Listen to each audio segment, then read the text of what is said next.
ایک بچہ باپ کے بنا، کوئی وجہ نہیں، بس ایک معجزہ۔ یہ ہیں حضرت عیسیٰ علیہ السلام، جنہیں عیسائی یسوع مسیح مانتے ہیں، لیکن اسلام میں ان کی کہانی بہت کم لوگ جانتے ہیں۔ ان کی والدہ بی بی مریم علیہ السلام دنیا کی سب سے پاک خاتون تھیں۔ اللہ نے خود انہیں چنا۔ تمام عورتوں میں سے ایک دن ایک فرشتہ ان کے پاس آیا اور کہا، تمہارے ہاں ایک بیٹا ہوگا، بغیر شوہر کے، بغیر باپ کے۔ انہوں نے کہا، یہ کیسے ہو سکتا ہے؟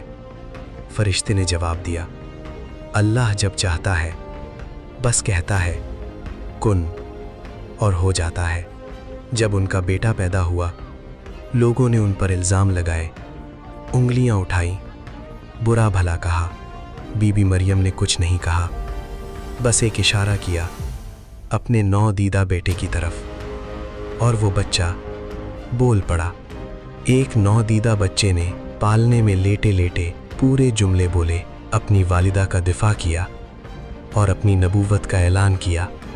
اپنی زندگی کے پہلے دن انہوں نے اندھوں کو آنکھیں دیں، مردوں کو زندہ کیا، تھوڑی سی چیز سے ہزاروں کو کھلایا۔ لیکن سب سے حیران کر دینے والی بات، اسلام کہتا ہے انہیں صلیب پر نہیں چڑھایا گیا، بلکہ اللہ نے انہیں زندہ آسمان پر اٹھا لیا، اور اسلامی پیشین گوئی کے مطابق وہ واپس آئیں گے۔ قیامت سے پہلے فالو کریں، کیونکہ وہ کہانی ابھی آنے والی ہے۔